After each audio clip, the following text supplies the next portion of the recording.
Welcome, everybody. My name is David. I'm Ryan. And I'm Kathy. Yay, Kathy's back. Yay! My sister is back with us here at Board Together Games for this special video, our preview video for Geekway to the West 2018. We are super excited that you guys could join us today. We want to take some time to talk about just some things that are going to be happening at Geekway 2018, just as kind of a ramp up, things that we're excited about, things that you might be interested in as far as details with events and how things are going to work, which we don't have comprehensive information, but we do have quite a bit of information that we can go over here today. So thank you for joining us. Let's get started. Geekway to the West is a 4-day convention. It is May 17th through the 20th of this year, 2018. It's just a few weeks away now. So the first thing we want to discuss is a little bit about the vendors that are going to be at the show, at the convention. And the list this year is pretty great. Yeah, it's great. I got my cheater glasses on so I can read them. But just going to kind of go down the list here, and we'll just talk a little bit about each one. Indie Boards and Cards, they're there every year, I believe. Yeah. And they're the ones that host the game design contest. Yes. Miniature Market, again, always there. They're kind of the big retailer, big online retailer, and friendly local game store who is sponsoring the event. They are typically responsible for handing out or giving access to the free games that you get as part of your admission, which there's some changes there as well, which we're probably going to talk about here in a second. So Asmodee, I believe this is the first time they're going to be there. I honestly, I don't know, but I don't remember seeing them last year. I don't remember them last year, yeah. I don't know what their presence is going to be, because if you guys remember at Origins last year, they were there, but it just kind of felt like it was an afterthought. Yeah, like, oh, here's Asmodee, yeah. Yeah, which is kind of strange because they're huge. Yeah, they are huge. So we'll have to see how that goes. They're going to be there. Bezier Games, that's awesome. Yes. I don't remember seeing them last year. I don't think they were there. And they do put out a lot of games that I like. There's quite a few of these smaller publishers that are kind of self-published, single game type of companies like this Binfa, the Tao of War. Crypt Monkey has a couple of games. They were there last year. They're kind of almost not adult themed, but more mature audience type of themed kind of horror games and social games. Devere Americas, that's pretty cool. Catan Studio, they weren't there last year, no, I don't think. Neat.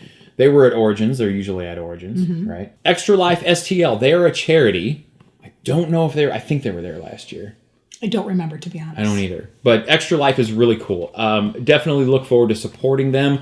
They kind of started off in the video game industry, and that's kind of sprouted and branched off into the board game industry. They utilize video games and board games as a way to kind of help sick and injured kids. Right. That's really cool. So definitely look forward to seeing what their presence is there and what that's all about. Fantasy Shop. That is one of the biggest friendly local game stores in our area. Not super close to us, but it's in our metropolitan area, so definitely like to support them when we get a chance. Right. Floodgate Games, pretty cool. Oh yeah, definitely great. Publishers of Sagrada. Sagrada, which I love. So that'll be interesting to see what their booth looks like. Right. Game Trays, they were there last year. Yes, they were. Yes, they were. Those are really neat. I have yet to buy some. I may buy some this year because they looked really cool though. Yeah, they're just the little plastic bins that you put the different bits and things in for your games. Excellent, and they're a local company as well. They are. Okay, we have Games and Gears. It looks like they're out of the UK, from what I could tell, and they kind of focus on miniatures, painting, and supplies and accessories for that. So not really my cup of tea, but pretty cool that they're going to be there. Absolutely. Gateway Games. It's a small local publisher that has a couple of games out. Genius Games, they have some educational type stuff, which is pretty cool. They were at Origins. They were at Origins as well, yep. Grand Gamers Guild. Greater Than Games, I think they're new this year. I think they're new. They should have some pretty cool stuff. I like their games. Green Couch, not really familiar with a lot of their stuff. I do have one of their small card games. But yeah, interested to see what else they're going to have. Gray Fox, they're another local company. They have a pretty big presence there. Always like seeing those guys. Right. Yellow, everybody knows Yellow. Yep. Colossal Games, I think they're a smaller publisher. Mayday, they're a publisher. They also have game accessories and things like that. Mystic Waboose, which is a clothier, which is kind of cool. Yeah, interested in seeing what kind of t-shirts and different garb that they'll have for sale at the show. Right. Oddbird Games, they're a small publisher of a single game called Feudum. Playco Games, another small publisher. Puff Duck, they're another small publisher with just a single game, and I think that one's going to be in the Play and Win. Their game is called Xenophora. So then we have some of the big ones. R&R Games, definitely look forward to seeing Dan and Frank and those guys. Got to know those guys pretty well last year at a couple of different conventions. Really just good people. Super nice guys. Yeah. Smirk and Dagger. Look forward to seeing Kurt, and definitely want to hear some more about their new line, which is Smirk and Laughter. Yes. So that'll be pretty cool. Definitely want to see what's going on there. Rusted Icon Designs. They have some different crafts and things like that. So not really sure exactly what they're going to have at the show, but it'll be fun to see. Sly Hedgehog Productions. This is interesting. I can't remember if they were there last year or not, but Sly Hedgehog does like events. They do like murder mystery type stuff. They kind of combine murder mystery and escape room type of... I'm sure they're doing something at the show. I just don't know what it is. I couldn't find out what it is on the website. I haven't called anybody on it yet, but I definitely want to find out what that's about. Would like to maybe participate. Silver Gaming, they are another small publisher. And then Stronghold Games is also going to be there, which is very cool. Definitely look forward to seeing Steven. Absolutely. And checking out some of the games that they've got released now. The cool thing about them is they have a release schedule going all year round. So no matter what time of year it is, they've always got something new. Last year it was Frog Riders, and what was the other one? Not Alone? Not Alone was new. Yep. Fields of Green. Fields of Green. Oh, yeah, that was a good one. And also, I heard the other day that Dice Tower is going to be there. Tom Vassell for sure, and I'm not sure about who else. And I don't know what their presence is going to be. I don't know that they're going to have a booth. I think they're just going to be there just to kind of document the show, things like that. So that should be interesting. So is there anything in particular you guys are looking forward to when it comes to the vendors? Like particular games, particular vendor? I'm just really excited that there's going to be more this year. I felt like there was a nice presence last year, but I really felt like I wanted the vendor hall to be a little bit more, have just a little bit meatier. Yeah. And I feel like this year that it's really going to be a really nice mix. There's going to be a lot of new, like you said, the individual game type publishers, and then also some more of the bigger ones that are going to be there. So I'm really excited to see how much bigger the vendor hall is going to be. One thing I did note that is different from last year is one that's missing, and that's Renegade. They're not going to be back. That is unfortunate. Yeah, it is, really, although they are going to have some games in the play and win, which we're talking about in a minute. So that's good. I think they will have a presence there, but they're not going to have a booth. But I think the thing is, and the thing that I want to point out, is if you're going to Geekway, I understand that the games, when you buy them at the conventions like this, are more expensive. But that's how you should support these people. If we want to have more of a vendor presence at our convention, we need to support them when they're there. Even if you buy just a little small game from a few of the vendors, if everybody did that, these companies would be chomping at the bit to be a part of this show. Absolutely. So I certainly plan on supporting as much as I can. Right. As much as is financially responsible, I will be supporting the companies that are there. I totally agree. So Ryan, what exactly are you looking forward to as far as the vendor hall goes? I'm excited that there's going to be more vendors. Yeah. And more games to see. Yes. Definitely looking forward to seeing what's new. I don't know that there's going to be a whole lot new. We shall see, and I'm definitely excited. So real quick, I wanted to discuss how things are changing a little bit this year as opposed to last year. The big thing at Geekway was, as part of your admission, you got a free game, sometimes multiple free games. Last year, we got 3 each, which is pretty cool. Now, granted, they weren't games that were flying off the shelves otherwise, right? They were overstocked, things like that. But this year, they've changed it to where everybody's going to get the same game. And from going forward now, in subsequent years, that's how it's always going to work. Everybody's getting the same game. The game that you're going to get is the game that won the design contest 2 years previously. This year, we will be getting the game that was the winner of the design contest in 2016, and that was, why didn't I write it down? Shogunate? Yeah, Shogunate. Shogunate! Thank you. I didn't even have that written down. But I still think it's a great thing that they do.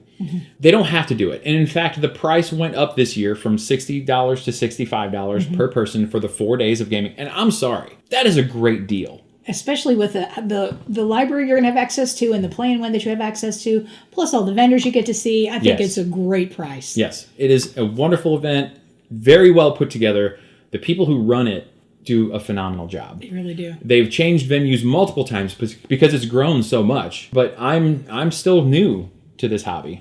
All of us are. Coming to it with a new set of eyes. To me, the way that they ran the whole thing was, you can't say flawless, but it was very well done. Yeah, I would agree. So Kathy mentioned the library of games that is curated by Geekway to the West. And there's basically a board of directors and people who, for all intents and purposes, own the games. But it's not like a single person's collection or anything like that. It is 1,300 titles strong. 1,300 plus, which is amazing. It's huge. In fact, the thing that struck me last year, which is the first year that we attended, was that, I was expecting, okay, it's St. Louis area, local, game show. They'll have some good games to play. Holy moly! I know. I was blown away. I really was blown away, right? Just to have access to that. If that was the only thing, that's worth the price of admission, in my mind. Just to have access for 4 days to that collection where you can go in, check something out, go sit down, play it as many times as you want, go check it back in, grab something else. Mm-hmm. It's great. Needless to say, if you can't find something to play, you get other problems. So we got to play a few titles out of the library last year that were on a lot of our lists of things that we wanted to try out. Games that, I think this looks good and I think that I want it. I want to own it, but I'm not sure. I want to play it first. Mm-hmm. That's perfect for that. Absolutely. I love that you have access to so many different titles that, like you just said, that you have a wish list, and you're thinking, yeah, I think that's going to look good. It looks like it's in my wheelhouse, but I don't know till I play it. Yep. Not sure if I want to purchase it yet. And that gives you that ability to be able to figure that out. Yeah. The next thing I want to talk about for just a second is the trade table. This is not something that I participated in. It's definitely a Geekway tradition. And basically what it is everybody brings in a game that they don't necessarily want anymore, and they submit it for the trade day. And then there's a certain amount of time where if you have signed up for it, you go in. If you brought a game, that you can go in and pick out a different game of the however many people who have signed up to participate. This year, they're doing things a little bit differently as far as when they're asking you to submit and sign up for the deal. I might do it this year. It's something I was toying with, but I'm not really sure yet. So I'm kind of on the fence like you. Yeah. I think my biggest thing is I want to participate, but I don't want to bring a crap game. Yes, you want to bring something that's going to be desirable for somebody else. My fear is that's what everybody else is going to do. I know. But although we looked into the trade room last year, we didn't participate, but we were looking around in there just a little bit. You can't walk in, but we can kind of look in. There was quite a few good games sitting there. Mm-hmm. At least I thought so. Granted, it's all subjective. True. So it's hard to say. They're asking that if you're going to be a part of the trade day, you submit your game and sign up on Friday. Pretty much all day Friday, you can go to the guest relations area for Geekway and sign up. So that's what they're asking you to do. There's a little bit of sign up time on Saturday morning, but the event goes from 11 to 5, I think it is. 11 to 5, yeah, 11 to 5 on Saturday. So definitely get in ahead of time if you're gonna participate. And then what they'll do is they will text you. So it's kind of a luck of the draw thing. If you get in there relatively early, you got a lot more selection. But they do give you something if you're like the last guy to go. They give you a free game or something like that. Brand new game. So it's kind of cool. I may do it. The only problem is it's like you don't know when it's gonna happen. So True. So if you're in the middle of a huge game in Yokohama, it's cool that they do it, though. It is cool. It's a neat event. There is the game design contest. We already talked about how that's going to tie into the entire convention going forward. But again, I think that's really cool. Sponsored by Indie Boards and Cards. There are some regulations on what kind of game they want. It's already closed for this year. You cannot submit anymore for this year. But it's so neat that they do it. If you do have a game that you want to submit for that, definitely start looking at that around the turn of the year, the first of the year. Go to Geekway's website, and they will have information on how to submit your game design, what the limitations are on what kind of game, player counts, just that kind of a thing. So, but it looks really cool. I am very much looking forward to the free game to check that out and see what that's all about that won a couple of years ago. Yeah. Okay, another event that happens every year is called Battling Tops. This is also something that I know takes place at Origins, I believe. Battling Tops, basically it's a little plastic game with the little tops that you pull the ripcord and they spin around, and you put 4 people on a thing, and the tops just smash into each other, and whoever's the last one spinning moves on to the next round and battles more people, and they crown a champion. I think it's the same kind of a thing. We leave kind of early. We're old, except for this guy, but he needs his sleep too. So we don't typically stay for the late hours stuff, and I'm assuming that's when the Battling Tops thing is going to happen. Mm-hmm. Ryan, would you do it? If we're there. Yeah? If we're there that late, then I would say, yeah. Well, let's try to find out. We're going to try to find out when it's happening. Again, I didn't see any information on when the event is going to be taking place. I just know that it is happening. Mm-hmm. But I'm sure when we get there, there'll be a lot more information on that particular event. So if you're interested in that, be looking when you get there to sign up for the Battling Tops tournament. All right, another thing that they do every year, which I think is pretty cool, and again, I have not participated, is what they call fancy gaming. Basically, you dress up in your nice clothes and you come play classy games like viticulture and stuff like that. Nice. I think it's cool. It's very cool. I don't know that I would do it. I'm not that kind of person that dresses up, so it's not really Yeah. my thing. But it's neat for people who enjoy dressing up. I don't know, just gives kind of a sophistication to it. It's kind of neat. Yeah, Ryan, would you dress up and go play games? Do you I have a play tux? games when I dress up. What about cosplay? Would you dress up like Bob from Time Stories? Who's Bob? Yeah, I kind of draw the line at cosplaying and LARPing and all that kind of stuff. It's Yeah. just, I feel like I'm too old to do that. You're not too old. I'm not, but it's because just I've seen people a lot older than me doing it. Yeah, but it's just not your personality, and that's okay. It's not. But if it's your thing, I definitely don't judge you. You know what I'm saying? Oh, no, yeah. I have no issue with people that like to do that. It's just Yeah. not my thing. Exactly. That's exactly how I feel. Yeah. Now, fancy gaming is another one of those things that I do not have the schedule on. I just know that it's happening. So again, if it's something that sounds interesting to you, check in at the information booth when you get to the convention. The last event that we're going to talk about is the one that is definitely the most popular. And I guess it might be a stretch to even call it an event, but that's the Play and Win. So the Play and Win is again a Geekway tradition where there are a number of titles and typically more than one copy of each title of games sitting in this area, kind of like the library, where you go in, you check out the game, you go play it, you bring it back, you check it back in, and then you can submit a form or a little slip of paper that has all the players' names on it, and then you can rate the game as well. They definitely like when you rate the games. So if you're participating in the Play and Win, just want to throw that out there, rate the game, because they like to track that information. Absolutely. As far as what they're going to maybe put into their library going forward, that kind of thing. So very interesting stuff. Rate the games if you play them. So you rate the game, and then what happens is everybody who played is now entered to win that game or one of the copies of that game at the end of the convention on Sunday. Really cool. What makes it even more cool is the fact that these aren't just overstock and junky games. These are new titles, stuff that has come out just in the last year or two and they are hot games. I have a few stats about the Play and Win. Oh, I do know that they're changing it a little bit this year as far as how things are done, but it's all behind the scenes stuff. It doesn't really change much for the end user experience. And they're trying to get a lot more efficient with it, because I know in years past they've had some trouble getting the games disseminated at the end of the convention, things like that. They're hoping it's going to be a lot better this year. I didn't notice a problem, but what do I know? But we I don't didn't win either. Yeah, I don't win anything ever. So there's that. A couple of stats. So first stat, do you know how many games are in the Play and I Win? know there's more than 700. How many individual titles? No, I don't know. Total copies, yes. Way more than 700, I believe. I sell 700 plus on the site. That's why I knew that. So It's 105 different titles. 105 different titles. As of Okay. right now. And who knows, they may get a couple more in at the end. Can you guys tell me how many of the games that are in the Play and Win this year that we collectively own? Ooh. Ryan, if you've already looked at it, don't say anything. Okay, I have. I think Kathy knows how many she owns, but do you know how many total? Well, 10% would be 10. 10% would be 10, so 30-ish. So 30, You're 32 pretty or close. 33. Ryan, do you know? Yeah. Did you already see it? Yeah. Okay, he cheated. It's 28. 28 I of knew the it was games. had to be right around there. That's huge. That's And awesome, yeah. do you know how many we have reviewed?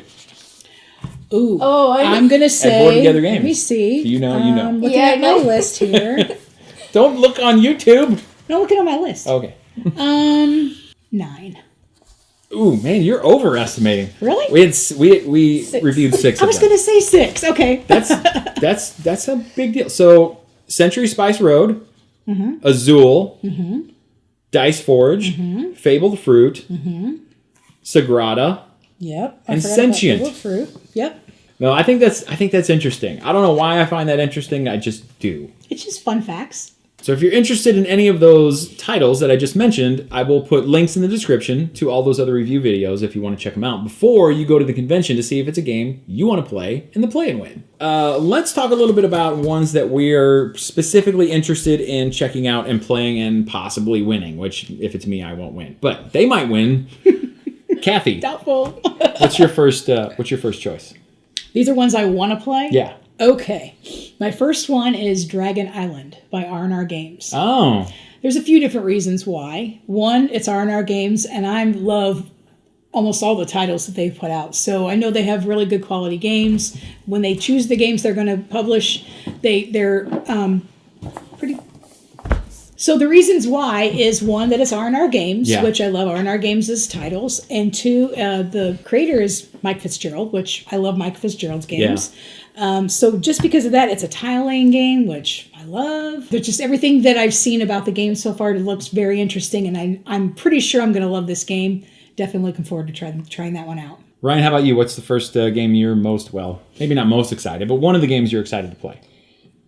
One game is called Indian Summer, Oh, which yeah. is a Tetris-style game. Yeah, polyominoes, I think, is the industry term now. Polyomino games are really hot right now, They are. and Uwe Rosenberg, who is designing all of these, Yeah, is in doing that series, a yeah. great job. How do you think it's going to compare to Cottage Garden? I think it's going to be similar, but not completely the same. Yeah, probably not totally the same, but it is. It's built on the same type of concept of these polyomino tiles that you draft and put in a personal. I think it's a personal player area. Well, I will say that for me, Indian Summer was not even on my radar. So now that you brought that up and you said it's a polyominoes type game, Your list just got bigger. and I think my wish list has got, my pocketbook's going to be a little smaller. Yeah, I know. Because I love Cottage Garden. Well, and yes. you know it'll be available to buy too. Yes, at for Stronghold's booth for sure. Right. If a vendor is there and they have submitted games for the play and win, they've got them for sale too. Absolutely. And that's a smart thing to do. Absolutely. So the first one I want to discuss is a game called Majesty for the Realm. It's a 2 to 4 player game from Z-Man. It's designed by Marc Andre, which I think is one of the biggest things that I'm like, oh, because he designed Splendor. He's really good at designing these very streamlined, simple games that are work really well for families, have very, very family-friendly themes. This one basically is a kind of a hand management card game. It's card drafting, which I love. You play cards to different locations for different effects and to score points. It's just a neat, simple strategy, family style card game that just looks like it's a lot of fun. So that's Majesty for the Realm. Okay, so this next one, you might be surprised that I actually have it on my I Want to Play list, but it's called Drop It. It's a dexterity game where you drop pieces and you are trying to drop them strategically in an area that's going to give you more points, but it may bounce and it may not end up where you want it to be. Is it on a board or? I'm not really sure exactly what the play area looks like, Okay. but I know that there's you want to strategically drop pieces in certain areas that are going to give you more points than other areas, and so you're going to try to get over that one spot, but it could bounce and go completely in the wrong area for you and not score as well. And you're competing, so other people are playing in the same area, and you can hit their stuff, knock them out. Probably, yes. See, that sounds pretty interesting to me. Yeah, and one I definitely would like to try. I don't know if I'll be good at it because I stink at dexterity games. However, I would like to see if it's a lot of. It sounds like it's gonna be a lot of fun. That sounds fun. Yeah, I think it'd be really fun to play that. Ryan, what do you have? My second one is Queen Domino. It's basically King Domino with another land form or land type. Yeah, I think there are more terrain types, yeah. And this is the mean one.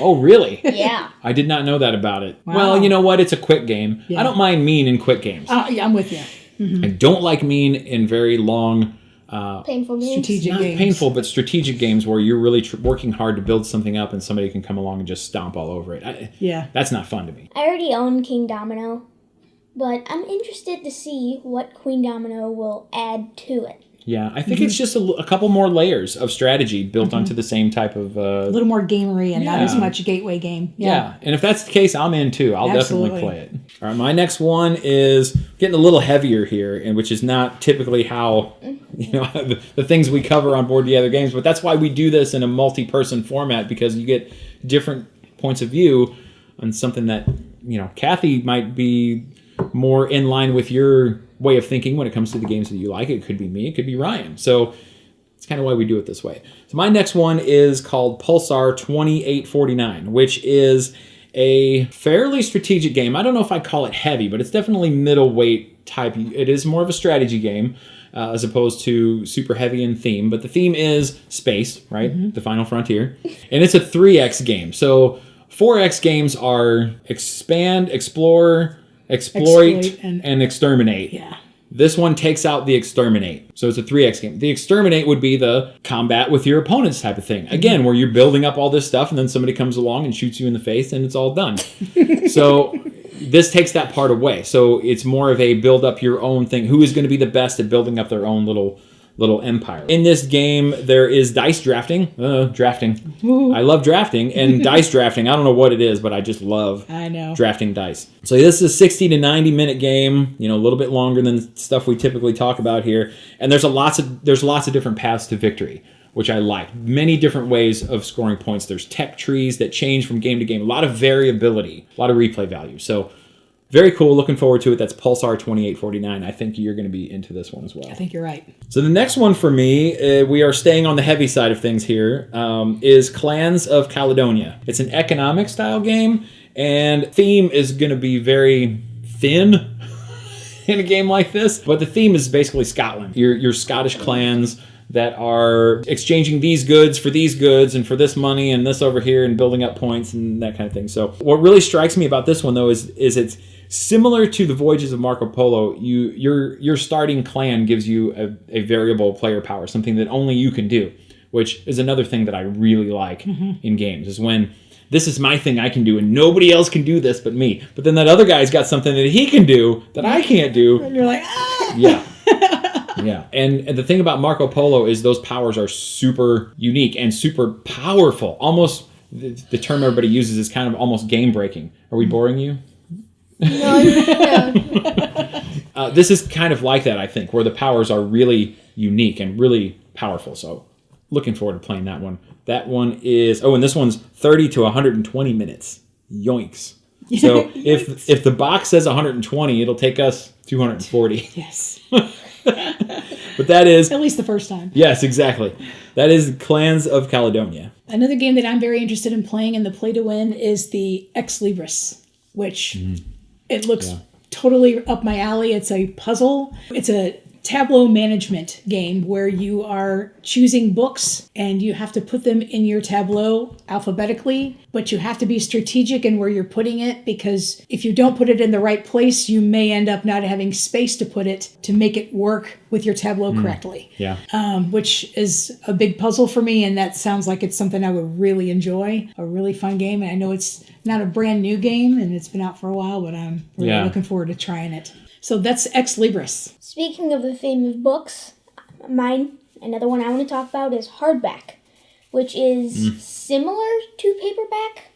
Well, it's the follow-up, yeah. Mm-hmm. So you're trying to, like paperback, create words, and there's also different genres of books, and you're trying to match it up to give you more points.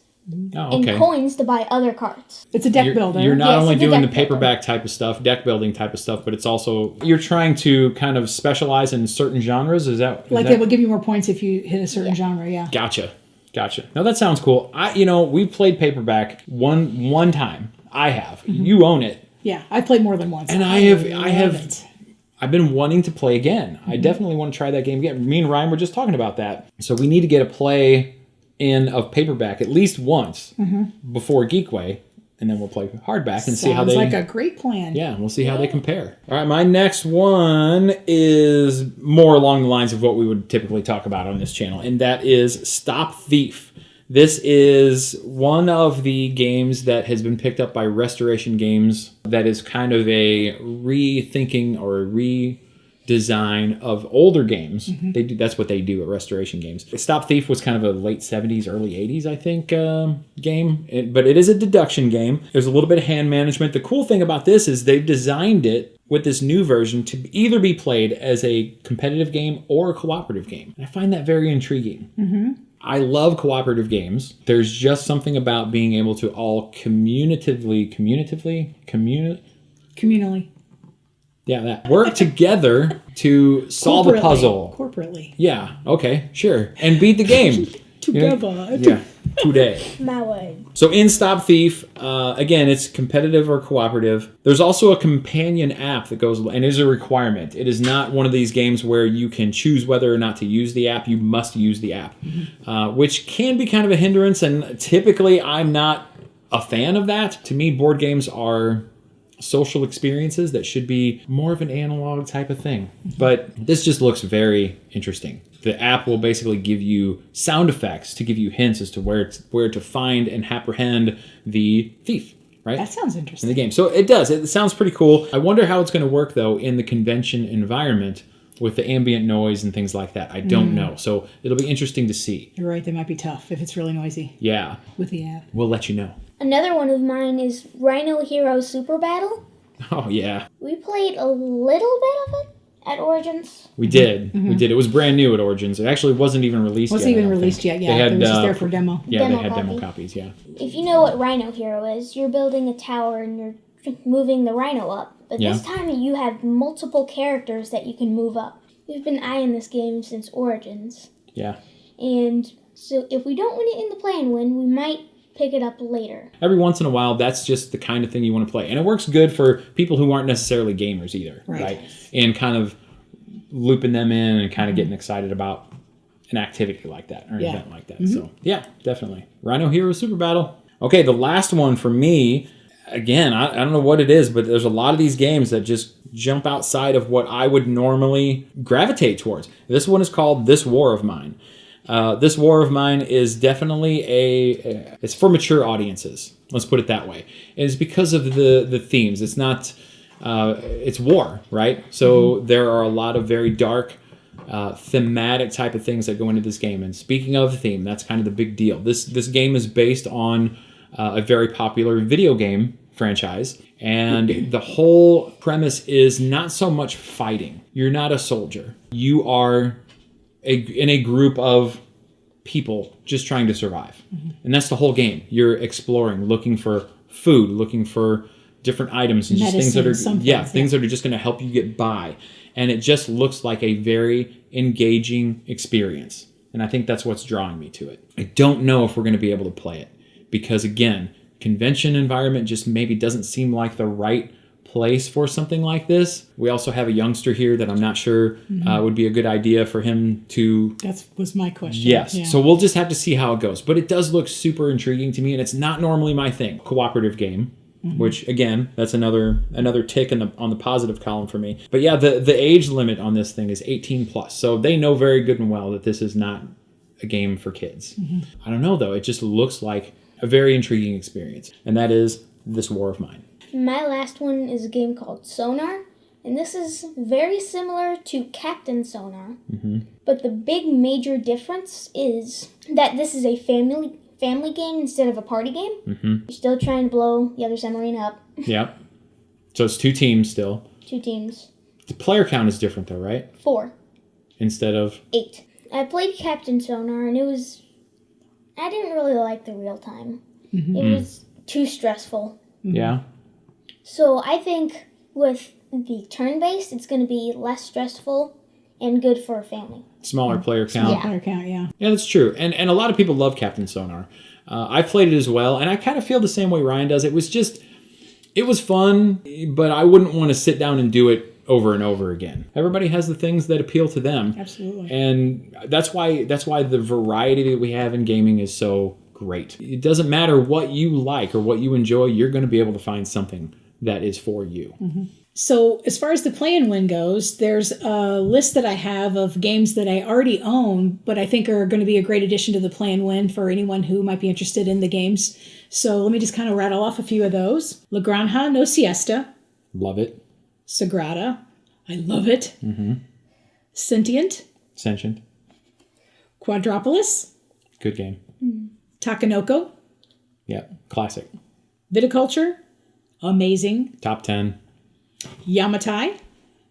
Very good game. We just played that recently. Kathy bought it. It's a great game. Yeah, I definitely think that's, it should be a very popular game in the play and win. Castles of Burgundy, the dice game. Century Spice Road. And Cottage Garden. I'm going to add to that. I have a list here, not of ones that I necessarily own, but other ones that I think that people are going to want to know are in the play and win. Obviously, when you get there, you're going to see it too, but just kind of a little bit more of a sneak peek of some of the titles that are going to be in the game. Bob Ross, The Art of Chill. I don't have my Bob Ross t-shirt on today, but I actually own Bob Ross, The Art of Chill, and it's a fun little game. It's certainly not any kind of groundbreaking type of deal, but it's interesting for a Target exclusive game. At least it was Target exclusive for a while. I don't know if it still is. It does have some interesting mechanisms, and it was fun. It's a fun little game. I'll definitely play it again. Bunny Kingdoms was a big release from Yellow that didn't get, and I still don't think it's getting a ton of buzz. But the people who have played it say it's great. The theme kind of turned me off. I don't know. It seemed too cutesy. So Bunny Kingdoms, Century Spice Road, yeah, that's in there. The two Codenames releases that are IPs, the Marvel one and the Disney one, I think those are going to be big. Yeah. Let's see. Cry Havoc, that'll probably get a lot of playtime. Sure will. Dice Forge is going to be there. Downforce, that's another Restoration Games. It's a remake of an old classic. Fog of Love, I think that was a Walmart exclusive. Interesting game. I don't think it's really for me, but I think it's popular. I think it's going to get a lot of playtime. Imhotep, which was the German Game of the Year contender a couple years back. Kokoro, Avenue of the Odama, that's a flip and write, I guess you would call it, where you flip cards and everybody writes on their little board. Magic Maze, which I own and is super fun. Stupid theme, but a really fun real-time game, one of those where you can't say nothing. I think that's going to get a lot of playtime. Yeah, I think you're right. Manhattan Project 2, I think that's going to be a big one for the cube pushers among us. Near and Far, that's going to get a lot of playtime. For sure. Ryan Lockett and the campaign style. It's the only bad part about a game like that is if you get started in something, you could really go down a rabbit hole in storyline and spend a lot of your convention playing one game. Right. That's very true. But that's interesting that's going to be in the play and win, with it being that type of a game. But we'll see how that goes. Noria, which is an interesting one. It's Mariah. It is. it? Yeah. Oh, well, there you go. Apparently it's called Noraya. It's is. got a female designer, which I always find interesting, because there's just not a whole lot of that in the board game industry. Oracle of Delphi, which is probably, even though I haven't played it, I would presume that's going to be my least favorite Stefan Feld game. But who knows? There's a few I haven't played yet. So the Palace of Mad King Ludwig, which is big, heavy Bezier release. Follow up to Castles of Mad King Ludwig, which I really like. This one seems just even more kooky, though. Well, it's Mad King Ludwig. Yeah. He was mad, right? He was nutty. Nutty as fruitcake. Pandemic, Rising Tide, I think that'll be a big one. Photosynthesis, which I'm actually surprised didn't make anybody's list, because I bet we end up playing that. Photosynthesis. It's a blue-orange game, a lighter. Good strategy, but a lot of choices in a lighter game. And the more I looked at that list, as many times as I looked at it, I totally didn't even see it. Like, it went past my eyes, photosynthesis, and you're right. That's something that I thought would be interesting, and it just didn't end up on my list. So yeah. Quest for El Dorado is another it was a contender for big contender for Game of the Year. Rising Sun. That's probably going to be, I don't know if it'll get the most plays because it's a longer game, but I definitely think it's going to be popular. Up there in one of the most popular games. Not for me. I could care less. I probably won't play it. Not me either. Sagrada we mentioned. Let's see, a lot of these we mentioned. Spirit Island. I think that one's going to be big. Terraforming Mars is definitely going to get a lot of play. That thing just keeps going. It does. Right? I forget what all awards it won last year, but it was a bunch of them. And they've had a couple expansions, but the popularity of that game just does not seem to be waning at all. Now, granted, it's only a couple years old, but still. The Grim Forest. I'm surprised you didn't mention that one, Kathy. Well, it just... I think you thought about kickstarting that one. I did think about kickstarting it, but the more I looked at the gameplay, it's kind of mean, and that's not really my thing. I get frustrated. Cool mechanisms, though. Oh, absolutely. Way cool. I love the game and the premise behind it, and the mechanisms are really cool. The artwork is beautiful. It's just that it doesn't seem like it's going to be a game that I would enjoy playing myself. Maybe we give it a shot. Yeah. I mean, just to see if we like it, yeah. Yeah. I may end up changing my mind. And here's one that I really thought was going to be on Ryan's list, and that's Tokaido. They're going to have a 5th anniversary edition of Tokaido, and I'm not sure exactly what that means. I guess we'll find out when we get there. Some sort of deluxe something? No, they already have a deluxe version. I don't think this is that. But yeah, it's an cool older game. It's definitely still a popular game. I know you've been kind of wanting to play that one, Ryan, so I was surprised it didn't make your list. There's so many choices. There was, yeah. A lot of choices. Wasteland Express Delivery Service, I think, will get a lot of playtime. Werewords, I think, will get a ton of playtime. In fact, that might rank up there with the game getting the most plays, simply because it's a short game. Yeah, it's short, and it's a party-ish type game, so you get a bunch of people together. It's going to be a lot of fun to play. And it's been getting a ton of buzz ever since it came out, too, which is not over a year. Whistle Stop, which is good. You have not played that yet. I have not yet, no. It is very good. It looks really fun. Yeah. Word Slam, which is another one that hasn't been getting a whole lot of buzz, but the people who have played it think it's the greatest thing since sliced bread. It's another party-style game.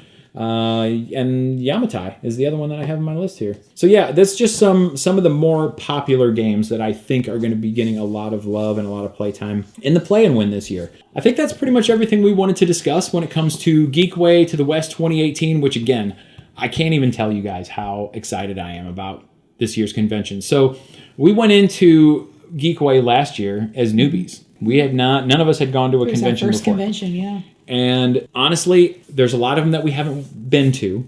I think Kathy and I, and probably Ryan too, would probably have a bucket list item of going to Essen at some point. Yes. In our lives. However, I think having been to Origins now and seeing the craziness that goes on at Gen Con, even though I've never been, if you told me I could only go to one convention a year, I'd probably stick with Geekway.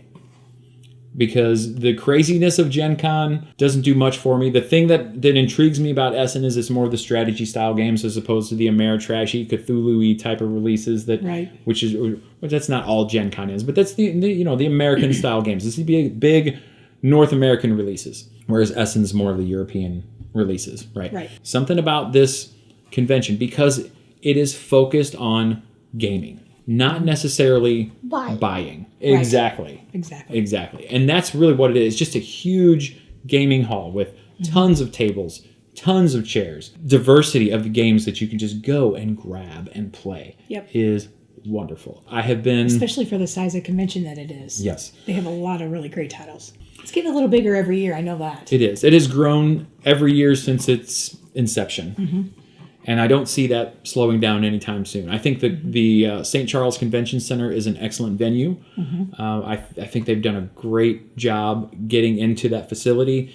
And last year was their first year in that facility. I think the people who run it, if you ask them, they'd tell you that it did not go very well. But if you're an attendee like us, we thought it went off very well. It was great. I think they did a great job. And if you see people walking around who are with Geekway, who are kind of in charge of running the events or just different aspects of the convention, take a minute out to thank them, because most of them are volunteers. They don't get paid to do this. It's something they do because they love the hobby. We definitely need to make sure that those folks are aware that we are appreciative of their efforts, right? So if you're at the convention, just take a second to say thank you. So I believe ticket sales are already closed. If you haven't gotten your tickets already, unfortunately, I don't think you can get tickets anymore. So that's it. 4 days of gaming. Cannot wait. Definitely worth taking off work. Right? Doing it. Yeah. Same here. Brian's going to take off work too. No, Ryan has been working extra hard to get a lot of his schoolwork done early so that going to the convention doesn't have an effect on... I mean, look at this guy. Good man. That's a gamer right there. Yep. So that wraps it up for our Geekway to the West 2018 preview. It can't get here soon enough. I don't like wishing time away, but it can't get here soon enough. I know. I'm really excited. Right. The closer it gets, the more excited I get. What's the first thing we're going to do when we get there? Get our badge. So it should be a great time. I hope that if you see us there, stop and say hello. Yes, please. Because we would love to meet you guys. If you've seen this video, if you've seen any of our videos and you recognize us and you want to say hello, please stop and say hello, because honestly, that is one of the best ways that we will know that what we're doing is making a difference to anybody. Yeah. We hope that it does. We hope that you enjoy what we're doing. And if you do, please take a second to click on the like button for this video, click on subscribe, click on the bell so you get notified when we release new content and it's available for you. You'll be the first to be notified about that. I'll also be leaving links in the description for all of our social media extravaganzas like Facebook and Twitter and the website. You should also see some information on the screen about that right now. So as always, you guys, thank you so much for joining us. And remember, if you're bored together, Bored together. Thanks for watching.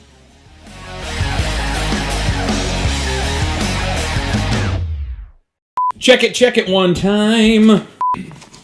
This is the best way to record a video like this. You've been nice and quiet over there. I appreciate that. Keep going.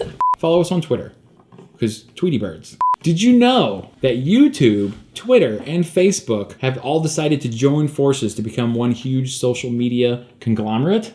No. Yeah, it's going to be called UTwitface. I stole that joke from Conan O'Brien. Full disclosure.